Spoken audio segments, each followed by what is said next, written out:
now when we have spoken about leadership, and we have learned from our very childhood, the first thing we Bengalis, we do hate khori, we say the first writing in front of Goddess Saraswati. And then our parents have always said, get your handwriting straight. But after coming to US, having my kids, handwriting has just seem to vanish these days. But now I'm extremely glad that I could, be in touch with our speaker today, and who knows it, and who has come up with this topic, the importance of handwriting in the digital age. Handwriting is forever, even in the digital age. It had many advantages over the QWERTY keyboards. So we are going to by the maestro himself, and he is Professor K.C. Janardhan. And I would ask or hope that everybody listens to his achievements, because it's very different from what you hear every day. So please pay attention to his profile. And he is one of the finest living examples of Cicero's quote, "Natural ability without education has more often raised a man to glory and virtue than education without natural ability." He is the only Indian to be allowed to write his own passport in 1993, his daughter's birth certificate in 1998, and father's death certificate in 2001. He is the only Indian to teach power handwriting to British at various county schools and universities in 2001. He co-authored the first ever book on handwriting in Asia Pacific region in 1992. He has calligraphed over 85,000 plus certificates, citations, and for his clients all over the world, he has had very unique experiences. Yes, it's unique indeed, across the globe, getting tickets in various modes of transports when it was very difficult, visas to other countries in a jiffy, conducted seminars on handwriting, lettering, calligraphy at 33,000 feet above sea level, in a plane, on road, in a bus, and on tracks in a train, has been offered extraordinary permanent visas and citizenships in other countries as well. He has established J's Laquille, hopefully I'm pronouncing it correctly, the first ever museum of handwriting, lettering, calligraphy, and writing instruments in the world, housing 7 different elements. Inaugurated by H.E. Lorenzo Angeloni, the Italian ambassador to India in 2016. He has been widely featured in local, national, and international media regularly, and has been awarded and recognized many times by various bodies and institutions, including the government. He is a live demonstration of the quote, "First impression makes the best impression, and the last impression should leave a lasting impression," with his personally autographed visiting cards, which have become a collector's item. Today, the community of handwriting and calligraphy enthusiasts, as well as connoisseurs of fountain pen fraternity, revere him as a living legend. His list of achievements and accomplishments with experiences extraordinaire goes on and on, but I need to stop here due to paucity of time. To know more about the maestro, you can visit www.jsquill.com. And now enjoy the masterclass on handwriting and calligraphy. Over to you, Professor Janardhan. Wow, his introduction is like a session for all those. I'm sorry it went on too long. No. Nice. Thank you, Jillian, and thank you, organizers. Nice to meet all of you on this platform. And it's always been my passion to talk about this subject. And as a professor who taught management for more than 25 years and corrected answer scripts, the first thing that would hit me is the handwriting, which is indecipherable. And, I had a lot of professors all over the globe asking me, how do I correct answer scripts? And I could also make it a little more interactive if you want more questions to be asked, because many people think handwriting is a subject what's there to talk about it? It's just there, copy the ABCDs and it's all done with it. But then it's a very in-depth subject and we can go into greater details. And I've also learned how to share my screen. I would just start my presentation by showing a few slides and then leading you on to more discussions.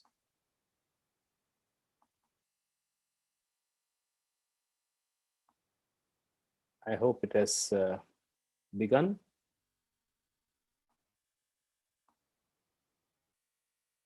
Perfect. Are you able to see the slides? Yes, yes.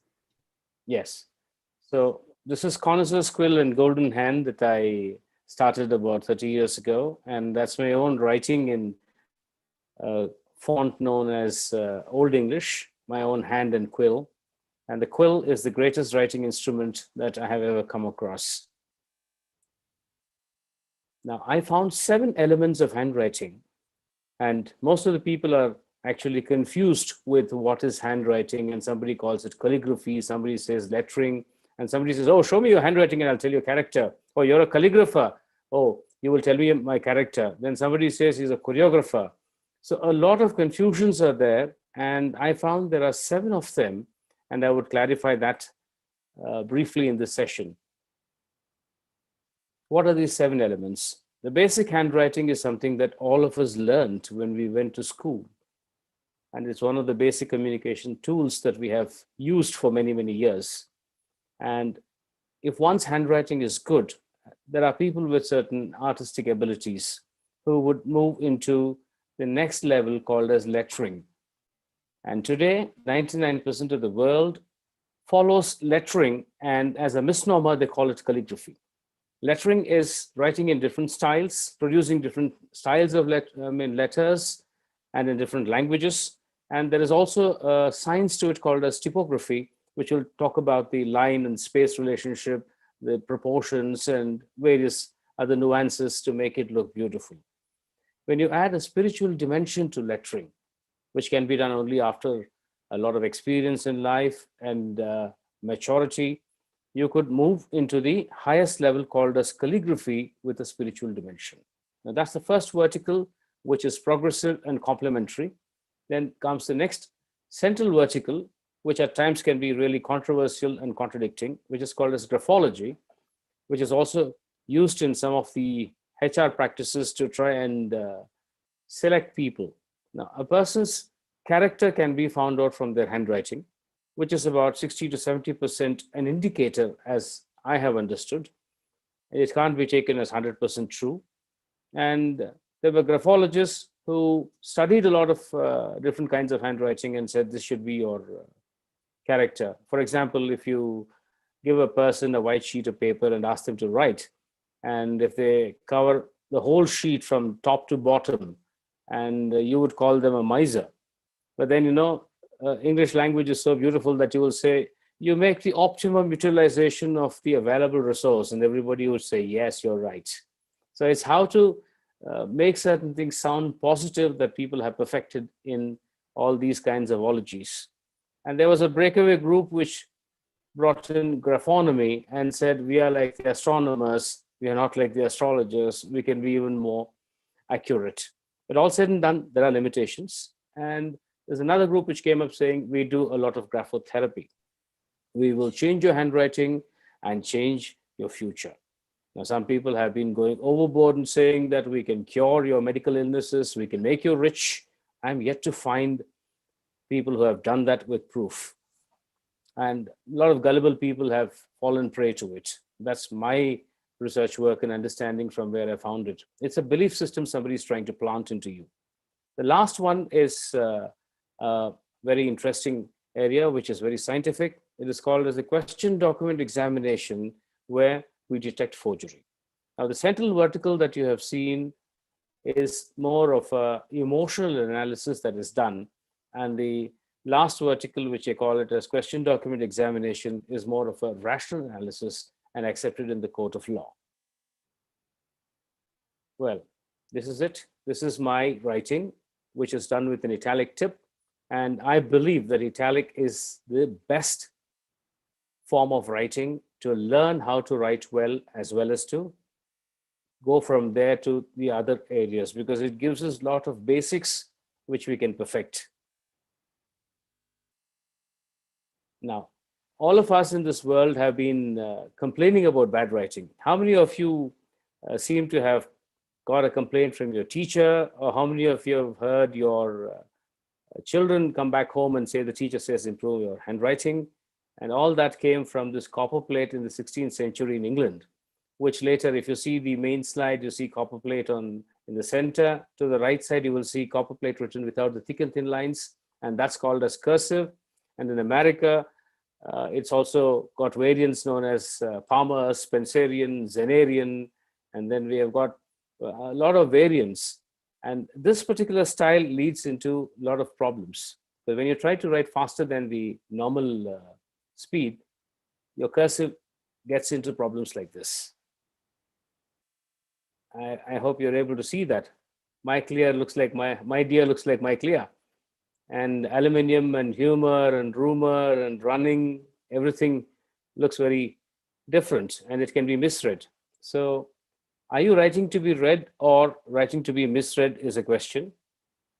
And I think I wanted to go back and talk about handwriting is forever, because when you write by hand, your memory improves, your vocabulary improves, and your cognitive skills are improved. In the last 1 year in India, where I think even in US and other parts of the world, where we've had this online classes going on, there's a big worry now with a lot of school principals and headmasters, where the children come back, or the students even in their 10th grade or the pre-university come back. How are they going to cope up with the handwriting? And the teachers are not ready to teach them in the higher classes. It's only meant for the primary school teacher, they say. But the most unfortunate thing is this whole subject of handwriting has not been dealt with properly. And for the last 150 plus years, people have been suffering with this cursive style of writing, where you have a lot of malformations that are happening. And why I say handwriting is forever is, even in the digital age, you find that the cell phones or the mobile phones have got a stylus to write with. The latest iPad 9 of Apple has got an electronic pen. Now, 30 years ago, I said that the act of writing will remain forever. It will not go out of fashion. And it has remained even on the electronic medium. If we go back in history, we find people are scratching in the walls of Sumeria, modern part of Iraq, to the various civilizations, the Mesopotamian civilization, where they were writing on clay tablets with the bamboo reeds in the cuneiform, to the Maya and Inca or Indus Valley civilization. Go all across the globe, you will find people were using writing for communication. And then came the papyrus and the quill, and then the steel nibs, and then the fountain pens. The fountain pen is one of the most beautiful writing instruments to have ever invented in this world. And so today, even on the electronic medium, we are still writing. And the University of California has also found that in US, when they stopped writing many years ago in schools, they found that the cognitive skills diminished in children.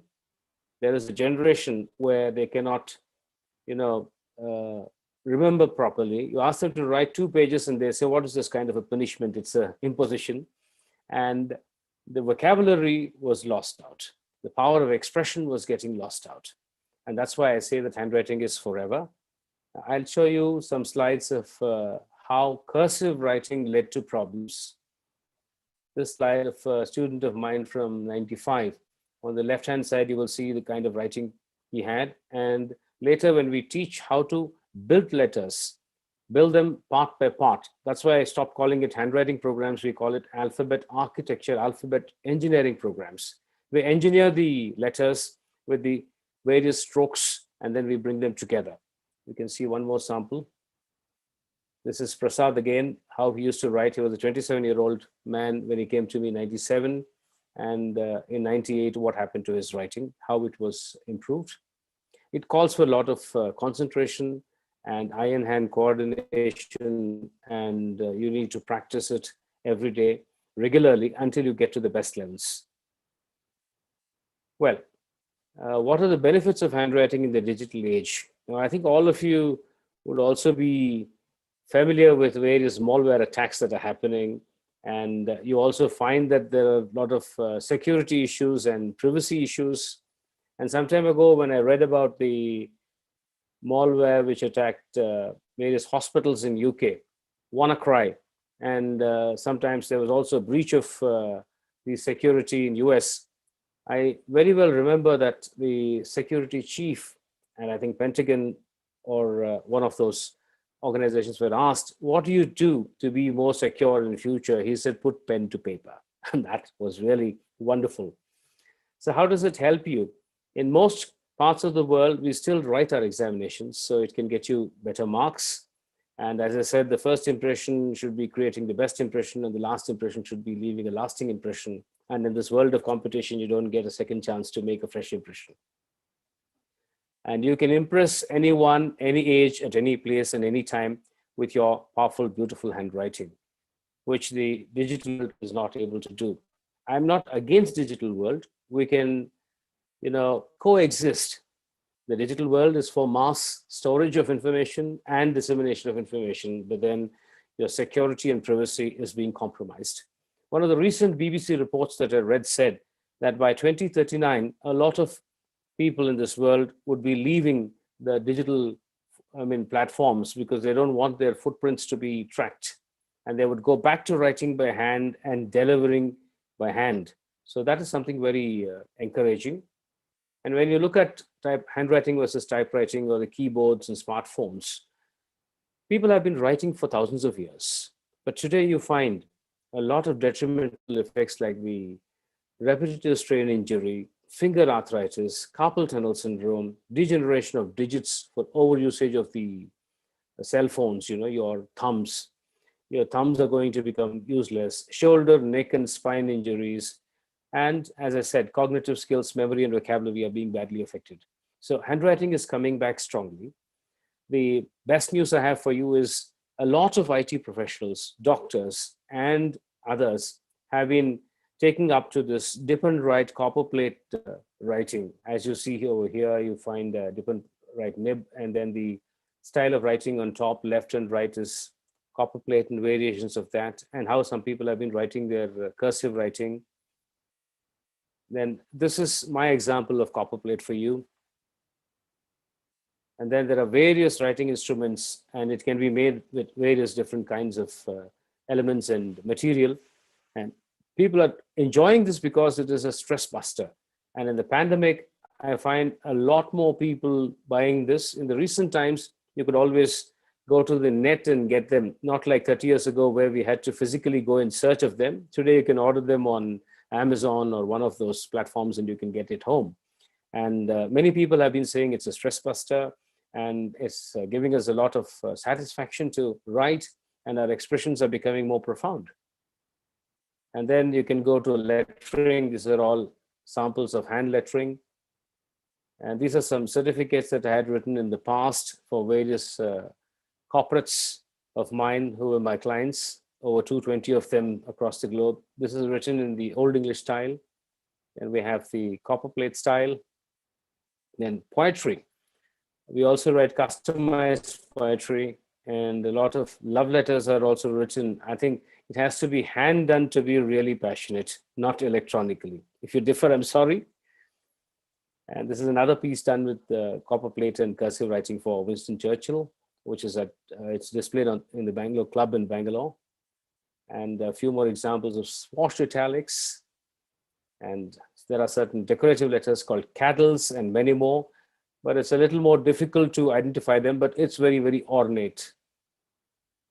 And the uses are very many. You could be writing on a shopping list, to a greeting card, to a telephone directory, a lot of them. Now, wedding cards, addresses on wedding cards. Now, these are some of the wedding cards there and the addresses. And you could write letters like this. That's my favorite quill that I used to write, to dip and write. It gives you a lot of patience, concentration, and a lot of pleasure when you complete the whole writing. This is again swashed italics and lettering. This is again italics. And let me say, I'm going to tell you what is the definition of handwriting. It's a visual expression of speech and the means by which we deliberately set down messages we want to communicate.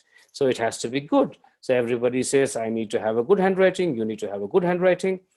And then what is good handwriting? Really define it. A good handwriting is legible and uniform in size. Each letter is properly formed with proportionate height and width and spaced properly between words and lines. Now look at that writing. Does it have the uniform size, proper baseline? Does it have proper spacing in between? And does it have the proportionate height and width? And is there readability? A good handwriting is not enough. I tell people, move to powerful handwriting. This is the book that I wrote in 92, and it's out of print now. And I'm now writing almost 23 titles, of which 16 of them are on handwriting. It's about handwriting is forever, as I had given the title, and the management of handwriting at home for parents and management of handwriting at schools for teachers, because they should know about the child development, the process the child goes through, the neuromuscular activity, and how to give them the right kind of dexterity exercises and what kind of instruments that they could use, and then graduate them slowly from crayons to pencils, and then to the pen, and then to the various other kinds of pens when they want to go into lettering. All right, so this is my card. I always leave a signature card as I was introduced, and I would like to stop here and then open it up for questions. If you have any questions, you're most welcome. It's a very vast topic, and each and every element that I spoke about in the beginning could run to almost 3 hours to 6 hours of discussion. Thank you very much for the opportunity. And let me end by saying one or two quotes. Handwriting is the dance of the pen on paper, said Alfred Fairbanks. And to me, I feel handwriting is the golden key to unlock most of the stubborn doors in your life. And it presents your information with the maximum impact on the reader's mind. So you could impress anyone, anytime, any age, any place with powerful handwriting. And that will make you stand apart from the crowd. Would you like to be just a face in the crowd or a force to be reckoned with? And your handwriting would do that for you.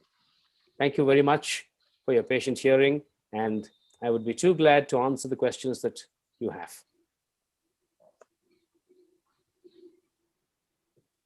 Absolutely wonderful presentation, and like Professor Janardhan couldn't agree more. But I have one question before anybody asks anything, is that why is that when being a doctor is such it's held in very high esteem, at least in India, and then the doctors can get away with extremely challenging handwriting and challenging for the patient and everybody else around.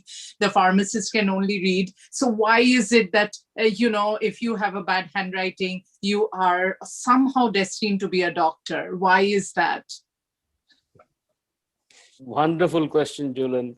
I've been asked this right from America to New Zealand. First of all, let me clarify that please don't find fault with the doctors.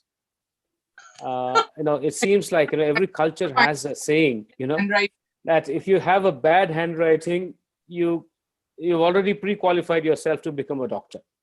I mean, every language has that. They say that if you have a bad handwriting, you're fit to be a doctor. And let me give you a little bit of my background. I come from a family of doctors, and they also ran a pharmacy for 3 months. I know what it is to be on the other side to receive the prescriptions. Actually, when you get into a medical school, you tend to write a lot more. And then during the house surgency or internship that they go through, they see a lot of patients and they have very little time. But then the culprit is not the medical school. It's the schools that we have been to and the way in which they have taught us how to write. Now, you and I also went to a school. And if we write badly, nothing happens to anybody else. But when a doctor writes badly, somebody could kick the bucket. And somebody could die because they have been given the wrong medicine, right? That's the reason why people take a dig at doctors. But then let me humbly request every one of you, please don't blame the doctor. It's the system that failed. It's not the doctor who's failing with the handwriting. That's a very polite way of dealing it with, but hopefully that the handwriting begins same for everyone. Yes, anybody, any question? Yes, I know some doctors who write beautifully. Now, I must tell you, Julian, that I know a lot of doctors who write beautifully. And then I have had something interesting from them. I asked them, what happens when you write beautifully, doctor, and what happens to your patients? And they said, we have two kinds of reactions. One is, some of them ask them, doctor, if you don't mind, are you really a doctor? Because we don't expect you to write beautifully if you're a doctor. So there's a element of doubt if you write beautifully, being a doctor. And the second set of patients would say, I believe, thank you very much, doctor. We know what we are taking, and we are very sure that we are having the right medicine. Yes. So any other question? Yes, please. Yeah, it's very interesting, Professor, actually. It's definitely, I think, yeah, as far as relaxation, I think, as one of the members here, put their comments, yeah, that is so true. Expressing, yes, yeah, writing for ourselves, clearing our, it clears our mind when we put our thoughts and worries to paper. Yeah, very well said, Srilata, on that. Thank you so much. Yeah, I mean, still now, since we were so much used to writing, still now, if at least personally, if I'm stressed out, I want to write it down. And if I tell my daughter to do that, to do journaling or to do something with writing, I can type it. I mean, or react, I can type it.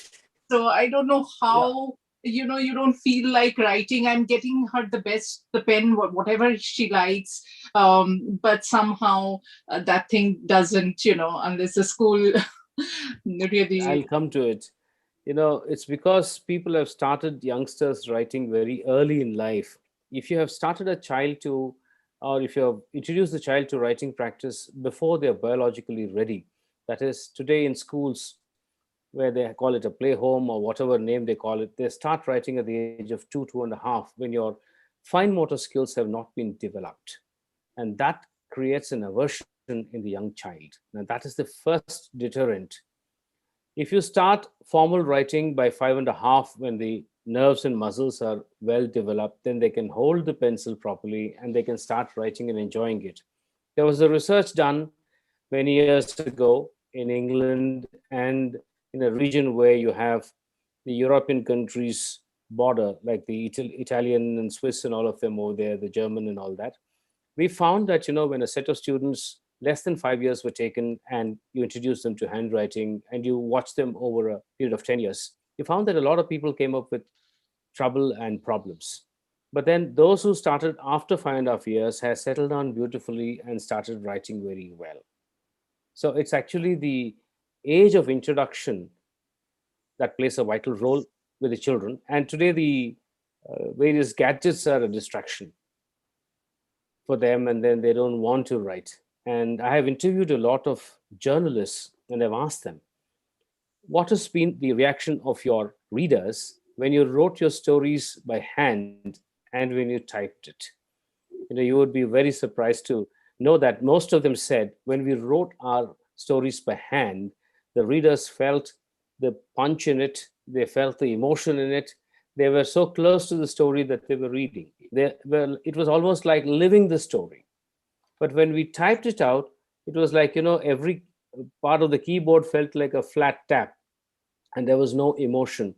And it didn't have that kind of a, relationship with the reader. It all went flat and our expressions also fell flat, they said.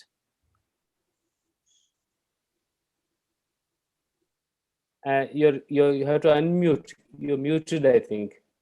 We couldn't hear you. Yeah, fair enough. I would say that's a good, because, kids are going to school and starting, even they're almost before they are just born, they can, parents are trying to do that. So that can be an issue. But thank you, Professor Janardhan, so much, being so candid. You're welcome. Sharing your knowledge, and definitely we'll be having you back later in the year. But thank you so much for your time. Okay, thank you. Yes. Can I just share a small experience of mine? Yeah, please go ahead. Please. Yeah, Professor, basically, I was listening to the conversations, and I was listening to your presentation. I was watching it. It was really wonderful. Myself, you. growing up, Dad was a professor too in IIT. So basically, he used to suggest me that when I was picking up third language called Sanskrit in my um, in my country, like in India, at that time, Sanskrit was a total new language which I had to pick up from scratch. So it was very, very difficult to read and just understand. So he suggested, why don't you write? And it's a new language that it's none of us are familiar with. So why don't you write? So instead of reading 5 times, if I wrote once, I used to grasp it very fast. So that was one of a good experience for by writing, which I gained, and that's what I try to tell my daughter and son, my kids too. And she being born and brought up in US, she tried to pick up our mother tongue Telugu, and she also practiced the same thing and eventually won international spelling bee. She used to write 500 words a day. So I really adore that, and I truly respect writing. So just wanted to share my personal little bit. Wonderful, Madhavi. Wonderful to listen to that. And it's right that, when you write, you grasp better because there's a visual input, as well as if you're, also vocalizing it, there's an auditory reinforcement, and your memory becomes better when you write. Even new languages you pick up faster. Yes, Professor. Thank you so much. Yeah. Thank you so much for sharing that with us and making us feel even worse that we could not make write 500 words again. No. I was just trying to say writing really helps pick up anything. Yeah, you should with my kids as well. So that's the point. But thank you so much. Any other question, or else just we are running out of time. Otherwise, I could go on with this discussion even further. Okay, there is one question in the chat. Janardhan sir, how do you recommend getting faster at writing things like essays for assignments? Oh my God, he needs Gautam Rangappa. Again, this question is very good, because when somebody says fast, I would like to ask this question to all the viewers. What do you think is fast writing? Can you define? And when you want to go from point A to point B, you say, I travel at so many miles per hour or kilometers per hour. What do you think is the speed of writing for a human being? So this has been, everybody says you must write fast, you must write faster, and in examinations you need to really write fast, but nobody has defined what's the speed. Can I hear from you? What is the speed for a human being? Then I'll give you the answers and the tips. Yes, please. You must also be writing, isn't it? Yes. Yes. This is Nagendra. Suppose the writing speed, in the sense, I would like to calculate in a way, if I have an exam to be completed within 2 hours by writing, and if I can finish all the answers for the questions within the 2 hours, I feel like I'm fast. If I have any questions left where I cannot give an answer, then I'm not up to the speed. Okay. Now, again, Nagendra, don't read me wrong. I have got these kind of answers which are not specific. Because in a 3-hour examination, you write for 2.5 hours. And I will tell you, a grown-up human being can write at a speed of 18 to 23 words with clarity and readability. Now, that is the speed at which you can write. And if you practice to do that, that's enough. Today, people are expecting you to write at 30 words a minute, which is like lowercase typewriting speed. That's where your HM and UVWs become like waves, and then readability is gone. So try to write at 18 to 23 words. And even if you write 20 words as an average, in about 2.5 hours, how many minutes is that? About 150 minutes. If you're able to write at 20 words, in 3,000 words, you should be able to convey what you want to in your examination, however the question paper is set. And today, I'm just going to go a little bit off handwriting and say Prezi writing is also missed out. Today, people write, Ramayanas and Mahabharatas as an answer, which is very difficult to read and evaluate. It's better to write to the point, right? And maintain this 18 to 23 words bandwidth, and you will be able to write long essays and assignments very easily. Thank you, sir. Welcome.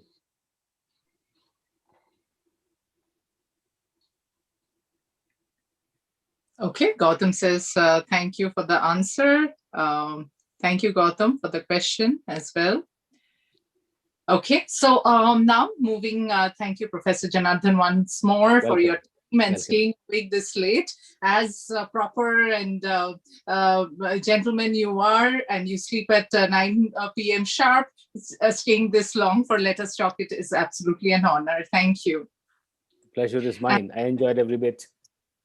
Thank you. Ashish, are you there? Yeah, yes, I'm there, yes. Yes.